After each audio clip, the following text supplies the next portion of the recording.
Is this lighting good? I hope the sound is okay.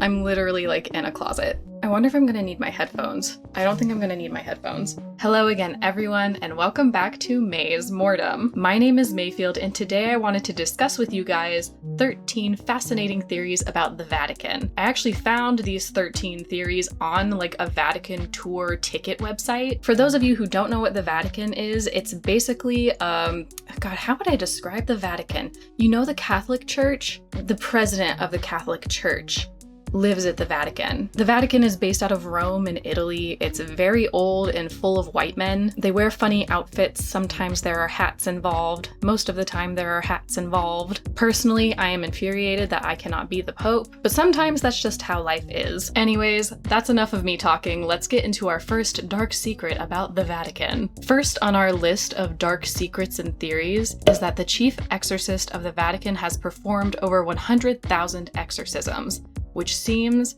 like a lot. I don't know if I would like believe that entirely, because whether or not you feel like exorcism is like a real spiritual like ghost thing or whatever you think that happens, they happen, like they're rituals, right? And they take a certain amount of time. I mean, there are stories throughout history of exorcisms that like take forever, right? Let's do some math here. So let's say that one exorcism lasts about 3 hours, just for funsies. So if you've done over 100,000 exorcisms at 3 hours, how many hours are in 80 years? Because that's like how much people live, right? Over 700 hours. You're spending more than half your life doing exorcisms. The numbers are not adding up to me. I mean, your schedule would have to be pretty full, right? Like, when would you sleep? So I guess what I'm saying is I don't believe that. Secret number 2 is that the Vatican helped Nazi war criminals escape the Allied forces, which is something I would totally believe, and I do believe that. After the victory of the Allied forces in Germany to end World War II, the Nazis were forced to seek refuge outside of Europe. Harvard researcher Gerald Steinecker wrote a book that shows travel documents pointing to the Vatican having helped the Nazis travel to these countries. The Vatican has refused to comment on these claims. I mean, wasn't Italy like Germany's best friend in World War II? Wasn't that the whole like thing? I could totally see that happening. I don't know, as far as secrets go, that's kind of like,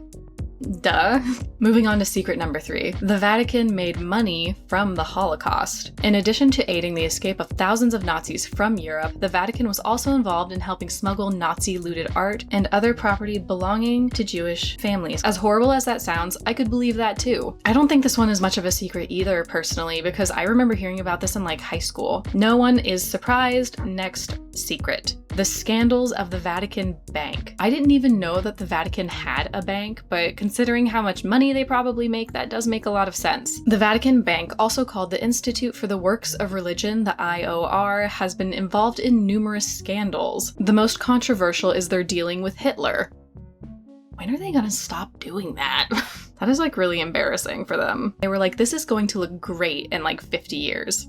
The IOR was used to store billions of dollars, the details of which have never been publicly revealed, which sounds about right for the church because I don't think they can be taxed. Like, I don't think the Vatican can be taxed because they're a religious organization, or is that just like an American thing? Do they not tax churches in Europe? I don't actually know. So how about you just tell us how much money you have, Vatican? Tell us what's in your bank. Moving on to secret number 5, a book named His Holiness was released in 2012, which is based on the leaked secret papers of Pope Benedict. The private documents were leaked by Benedict the 16th? There's 16 of them? From his butler to the author, Gianluigi Nuzzi.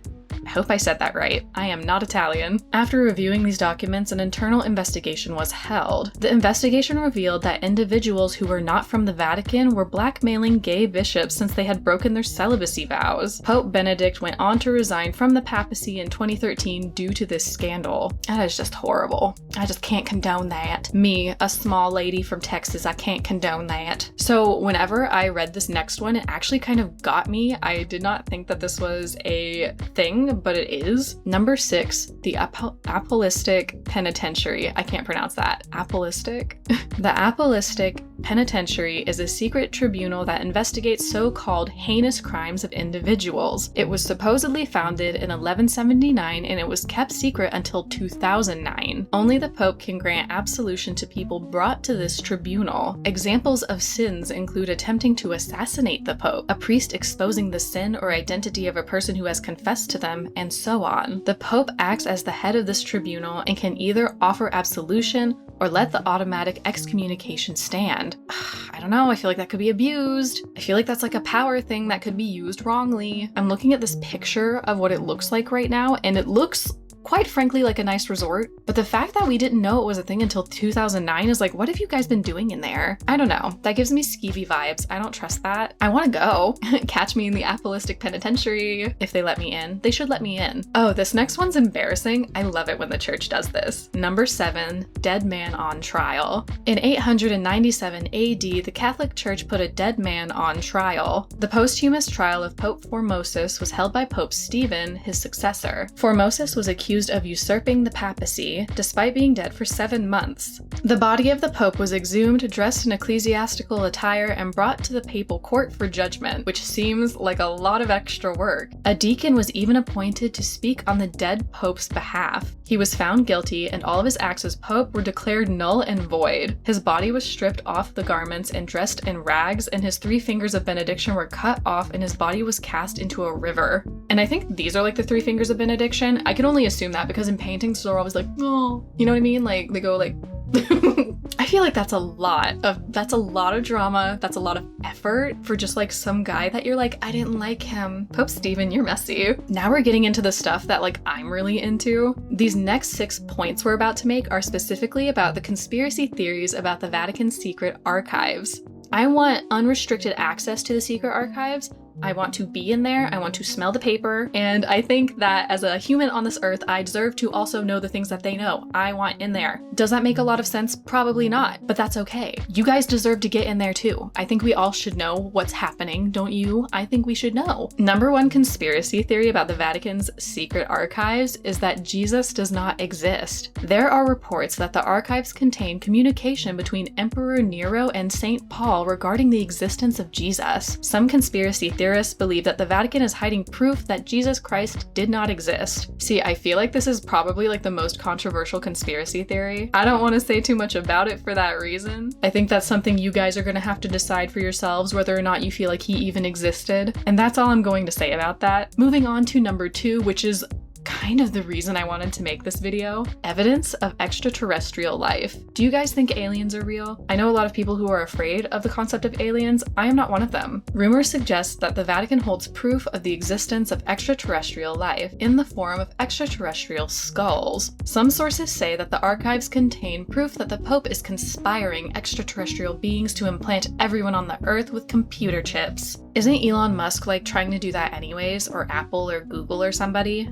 Quite frankly, I don't think the Vatican and the Pope know enough about technology to make that happen. And why would the aliens want to talk to the Pope anyways? I feel like if I was an alien, I would waste my time talking to someone like way cooler than that. I would go hang out with like ABBA, but I certainly wouldn't be just like talking to the Pope for fun. Okay, so here's one I had actually never heard of before. Secret number 10 is the 3 Secrets of Fatima. The controversial 3rd Secret of Fatima is believed to be a secret document hidden within the archives. In 1913, 3 children from Portugal received prophecies, one of which was witnessed by thousands of people. The supposed suppression of this 3rd secret fueled rumors that its contents were regarding a nuclear holocaust or a natural disaster, and so on. The release of the contents of the secret in 2000 did not do much to quell speculation. What were in the secrets? So they actually released this one? Hang on, what is the 3rd secret?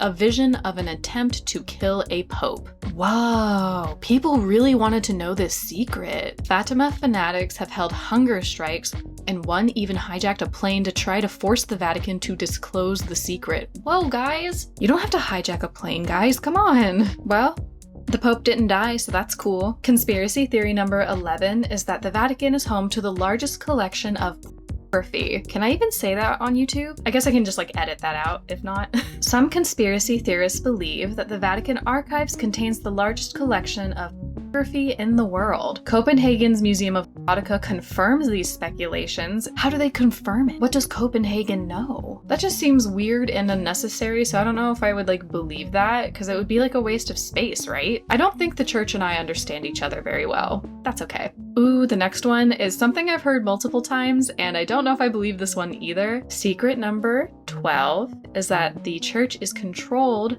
by the Illuminati. Some people believe that despite their dissolution in the medieval times, so I didn't know this until like just now, but apparently the Illuminati was like a real secret society from the 1700s. Some people believe that despite their dissolution, the Illuminati has solely built itself up with its members placed in some of the most powerful positions across the world. I'm insulted once again that I have not been invited. Like, why aren't we invited to hang out with the aliens? Why can we not do exorcisms? I think that would be sick. Why has the Illuminati not called us? That's what I'm saying. I think we should be invited. Anyways, it's saying that many of the Vatican's prominent members are believed to be part of the Illuminati, which is like, sure. The 13th and final theory about the Vatican is that it is home to a time machine, believed to have been built by an Italian scientist and priest, Father Pellegrino Maria Ernetti. That is a mouthful. It says that the chronovisor is a device that apparently allows people to view the future and the past. Although there is no record of such a device, some people believe it's hidden somewhere in the Vatican's archives. But if it's only able to allow you to view the future and the past, so that's like a crystal ball, maybe? And why is it called the chronovisor? Why would you give it a name like that? If there's no records that it exists, then why do we think that it's like a thing? Like, how did we get that name? I've got a lot of questions. Maybe I should do a video about it. Well, what do you guys think? Do you think that any of these theories hold any water? I hope this video was interesting for you guys. Thanks for letting me sit here and talk about stuff that I just think is neat. I'm going to try to upload a little bit more often these days. I've found myself with some time on my hands. If you liked what you saw, please hit like and also subscribe to my channel because I'm still just a small YouTuber and I am trying to get to 1,000 subscribers. I'll see you again next week. Okay guys? Bye! I've updated my little room a lot since the last room tour video I did, so maybe I should do a new one? Who knows? Who knows? I don't want to like blow y'all's ears out. Hang on, let me move this microphone. Ooh, this new setup is making me nervous. Putting these like on a Vatican website for tours and stuff. I mean, I guess anyone can do a tour at the Vatican. Like you could just start your own business and do tours there and say whatever you wanted about it. That's what I would do.